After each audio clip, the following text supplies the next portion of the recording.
This week, a very speculative bug bounty, even. Facebook's in hot water. Guccifer has been revealed. YouTube is not so kid-friendly. Belkin gets bought, unlocking iPhones, and a vulnerability scanner on the loose. Jason Wood from Paladin Security joins us for expert commentary this week, so stay tuned for this episode of Hack Naked News. This is Security Weekly, for security professionals, by security professionals.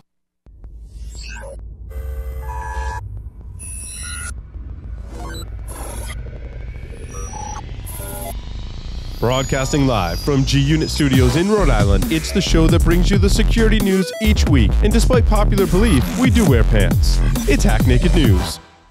The breach was huge news at the time. Linux monitoring tool. List of affected devices. You can check out the link in the show notes. Ars Technica is reporting that hackers have cracked the Nintendo Switch this week. Tracking people's locations and stuff like that. Figuring out where the military bases are by the United States of America. It's kind of interesting. And not just the United States of America, as it turns out.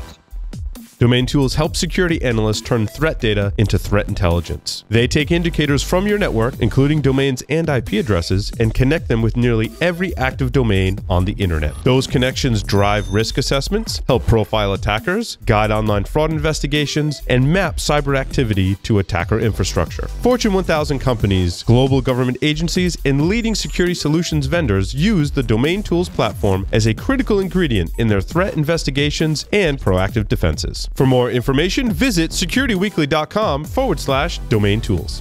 Do you have a website, an external presence, employees, an office? Any of these things can be compromised and attacked. How are you defending your assets? Have you penetration tested your public assets? Start 2018 by taking a proactive approach to securing your vulnerable areas. Black Hills Information Security has been helping companies find their weaknesses since 2008. Email consulting at blackhillsinfosec.com and see how they can help you sleep better at night. Welcome everyone to Hack Naked News, episode 166 for, this is in fact March something, and I should know this.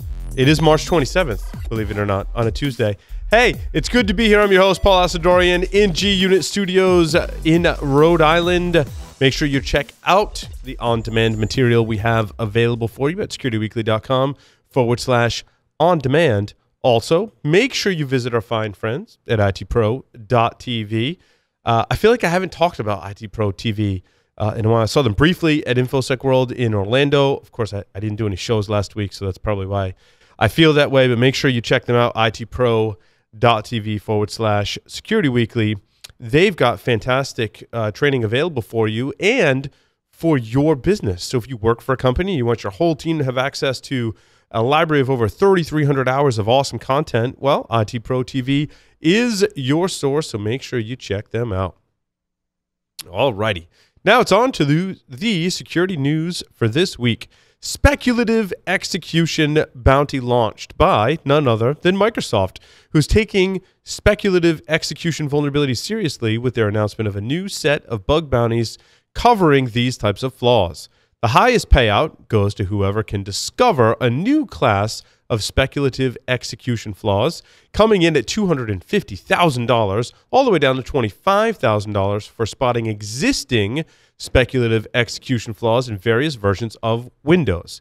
Did I say speculative execution enough for you? Okay, there was one more time. Okay, now I'm done saying speculative execution, except for that time. Okay, no, now I'm really done. Facebook woes continue. Facebook was all in the news this week. Most recently, it was reported that the FTC has opened up a data privacy probe, which sounds uncomfortable, as it should be for Facebook, who is in hot water this week on so many different fronts. It's so bad, they took out ads in popular newspapers, such as the New York Times, and pledged to protect users' data. Let's first start with the Cambridge Analytics debacle. The investigation stems around Facebook's acknowledgement earlier this month that since 2015, a third-party application has handed over the data of up to 50 million platform users to Cambridge Analytics, a consulting group that has worked on several high-profile political campaigns, including that of President Donald Trump. If that's not enough for you, it's been reported that Facebook is responsible for collecting call history and SMS data via the Facebook Messenger app, The company had been logging Android users' call and text history without permission. Facebook did respond to reports on Sunday saying that some users' information has been logged, but stressing the function is always been opt-in only. That the information collected doesn't include the contents of calls or text, and that the data isn't sold to third parties. And to top things off in the news for Facebook and round things out about a rumor we reported on last week, if that's still not enough, Alex Stamos, Facebook's now former chief information security officer, will be leaving the company in August of this year, reportedly staying on from now until August for the transition. And that's kind of sad because Alex was a champion for security in Facebook, and it's very clear that now multiple sources have reported that Alex is in fact leaving. So there's more articles that I reference in the show notes, wiki.securityweekly.com. Guccifer 2.0's schoolboy error, as it was reported, revealed he's hacking from Moscow. Guccifer 2.0, who is, for those that don't know, the malicious or notorious malicious hacker who is alleged to have compromised the computer systems of the Democratic National Convention, Committee, DNC, and stolen opposition research on Donald Trump, has accidentally tipped his hand, that he was working for the Russian intelligence. The so-called lone hacker, air quotes, apparently forgot to enable his VPN on certain connections, which in turn left some logs at a social media company, which in turn revealed his IP address, which in turn was then traced back to Russia's GRU, or Russia's Military Intelligence Division. Big oops. YouTube isn't for kids. Graham Cooley has reported on a Wired story that ran that YouTube continues to recommend young kids watch some deeply weird and sometimes downright disturbing videos.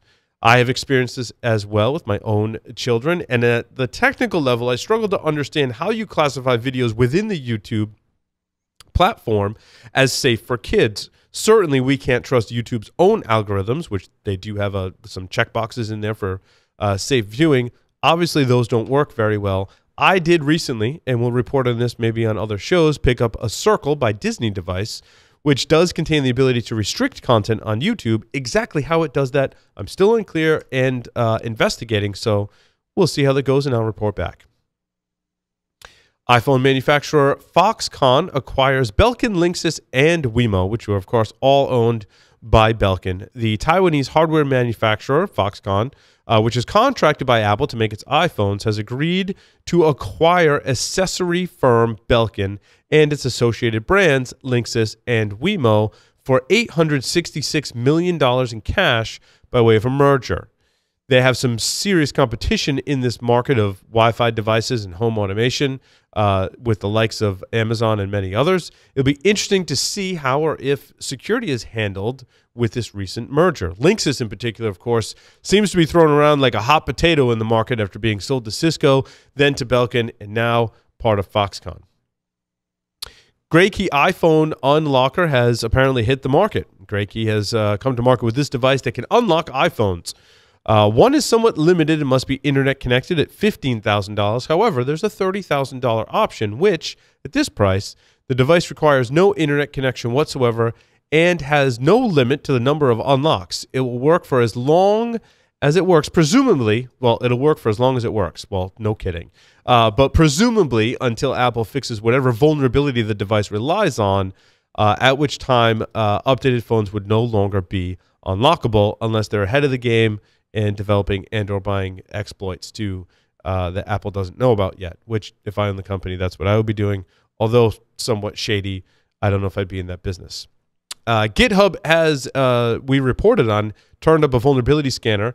It looks like it found about 4 million flaws, and it looks like some people at least are actually fixing the vulnerabilities discovered by GitHub's own vulnerability scanning tool. GitHub announced the first run of the security checker turned up 4 million vulnerabilities in over 500,000 repositories. On that first pass, GitHub's posted 450,000 of the vulnerabilities were resolved by December 1st, 2017. Now, that's 500,000 repositories, but 5 million vulnerabilities, and 450,000 of those vulnerabilities of the 4 million, that's not a very impressive percentage, In the months since then, they say their rate of vulnerability resolved in the first 7 days of detection has been about 30%. Additionally, 15% of the alerts were dismissed within 7 days. So kind of some interesting numbers from GitHub's own scanning. With that, we're going to take a very short break. Come back with Jason Wood from Paladin Security. Stay tuned. IT Pro TV, binge-worthy learning for IT teams. Why is it binge-worthy? It's learning presented in an engaging and entertaining talk show format that beats voice-over PowerPoint snooze fests. Watch over 3,300 hours of content in their on-demand library, on your desktop, on the go, or in the comfort of your own living room. IT Pro TV is IT training you and your team actually want to watch, which means a better return on your learning investment. Get started with IT Pro TV for teams by visiting itpro.tv/Security Weekly and start a 7-day free trial and get 30% off standard or premium IT Pro TV memberships using the code SECWeekly30. Today's determined attackers easily bypass even the most advanced network defenses. Trying to ramp up staff to detect their backdoors can cost thousands of dollars and take months, even years. With Active Countermeasures AI Hunter, we enable junior analysts to detect even the most advanced backdoors in a matter of hours. Sign up for a demo and purchase our product today by visiting activecountermeasures.com/HNN. Active Countermeasures. Make every analyst a hunter.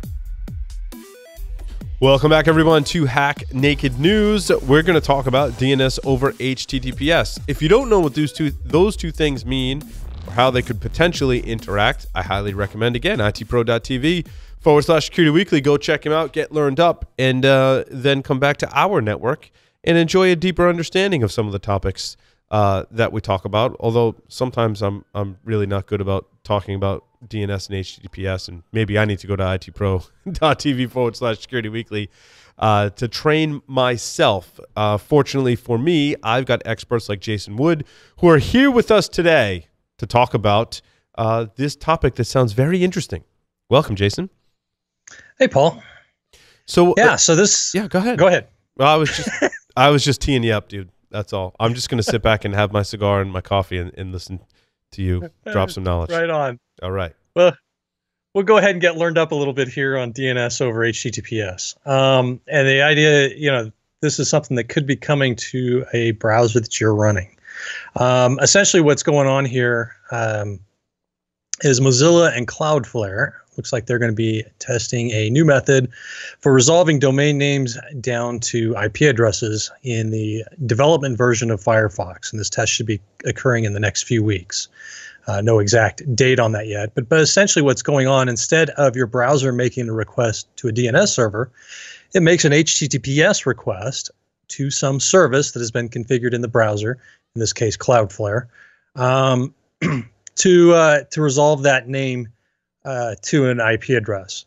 Now, a draft has been written up for an RFC, what will become, I guess, an RFC on the Internet Engineering Task Force website. The title of the draft is called DNS Queries over HTTPS. Now, another name I heard bandied about was Trusted Recursive Resolver via DNS over HTTPS, which is a little bit of a mouthful. Both of these just been shortened down to DOH. So it's kind of how I'm going to refer to it here. But the idea behind this is that the proposed idea behind this is that DNS has got some problems. One, it's over 40 years old. It's clear text. Hey, now, there's nothing wrong with things over 40 years old. I'm just saying. I am not disagreeing with you there at all. But yeah, so they're saying it's getting a little rickety, which maybe I can sympathize with on a personal level. Right. That doesn't mean we need to take it out to the back of the barn and shoot it. So just saying. Exactly. But some of the stuff they're saying is, hey, DNS is vulnerable to things like spoofing. It's clear text, so it's easy to be sniffed up by internet service providers and anybody that's maybe on a wireless network with you or things like that. At some point where they have a view into traffic, and so there's potentially some privacy concerns there. So instead of querying the DNS server directly, your browser makes a DNS API request over HTTPS to some service, which can be set up and hosted at various parties and configured in your browser. And the DNS essentially gets offloaded to, let's say, Cloudflare. Cloudflare in this case, they do the DNS request and then ship it back to you over HTTPS. This eliminates the ability of your ISP, for example, to collect your the domain name, easily collect the domain names that you're visiting by simply grabbing things via DNS and DNS server logs and things like that. You're still essentially, though, getting a DNS query being performed, right? It's just happening with somebody else out there. If they'll make that DNS request for you, unless they already had it cached on their side. So we're essentially, DNS isn't going away. It's just being offloaded to somebody else.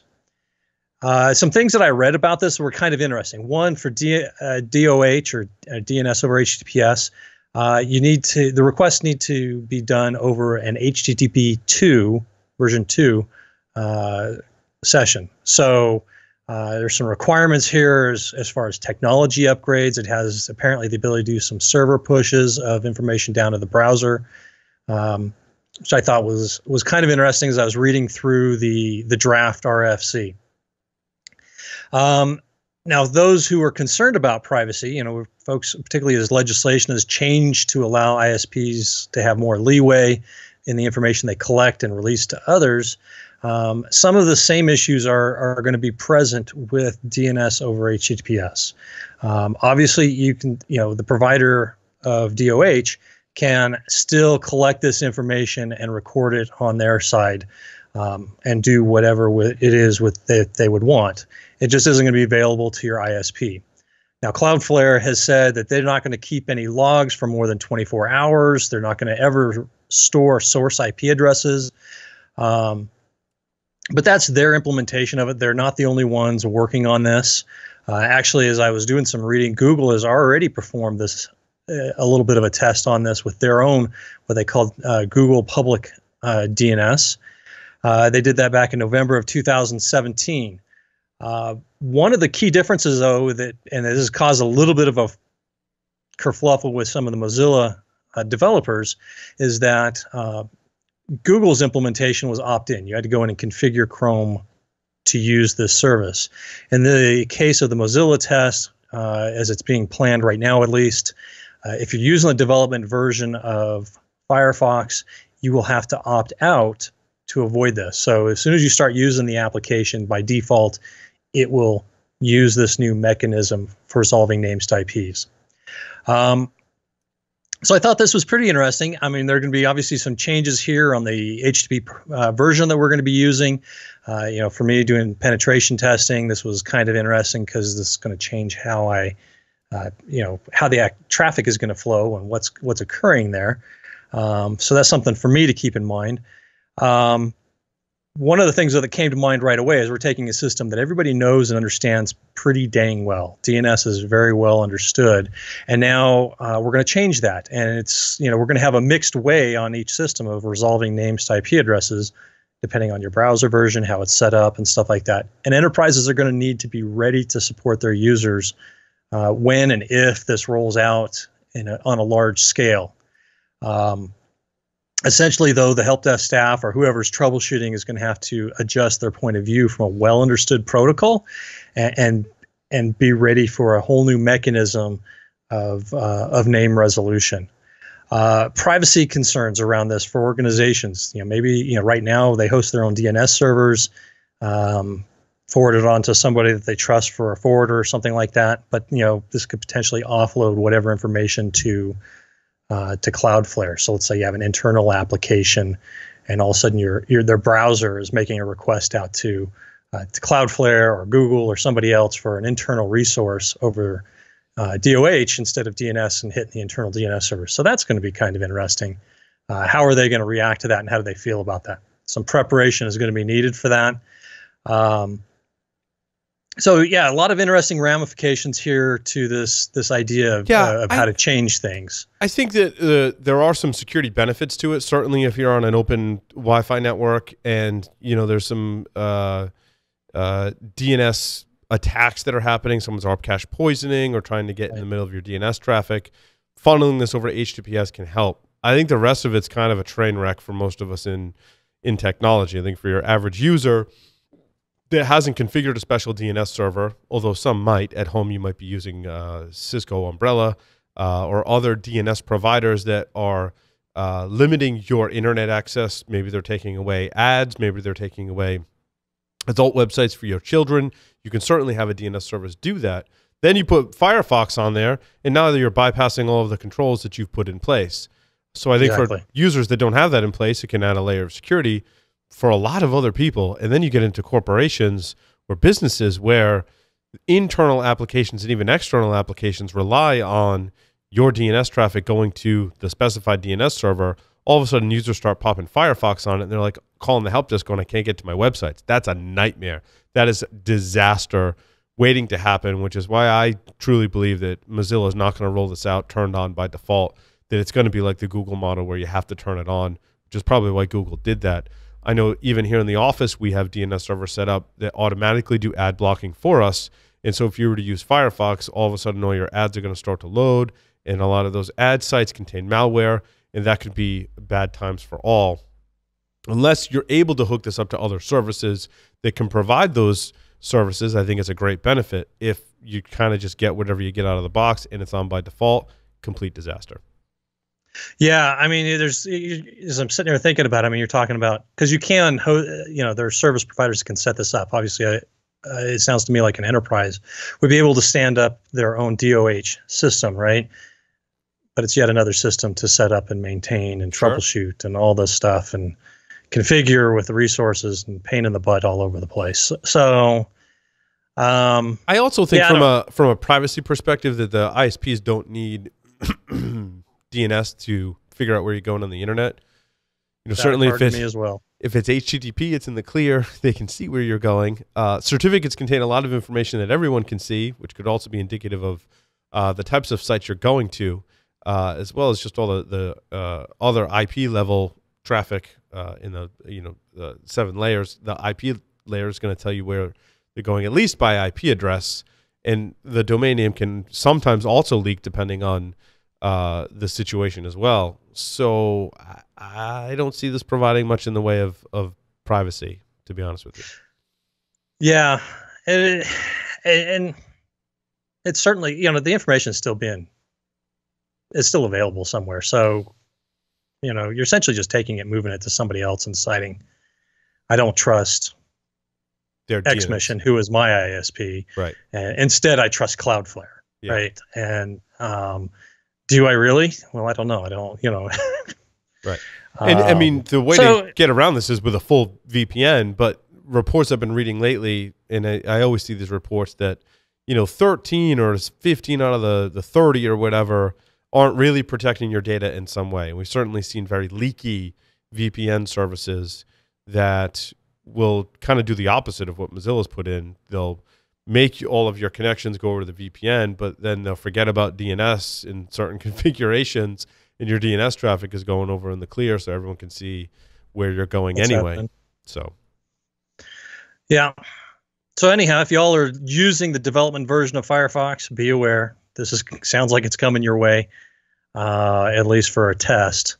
It'll be interesting to see how this plays out on a wider scale. I agree with you. I suspect by the time they go prime time, this is going to become an opt-in scenario. So something to watch, something definitely go check out, because if this starts rolling out, this is something fundamental we need to understand how it's changing traffic in our networks and what's occurring. So go check it out in the show notes. Got the link to the article about this, as well as the proposed RFC. Jason Wood from Paladin Security, thank you very much. Thank you, everyone, for listening and watching. We'll see you next time.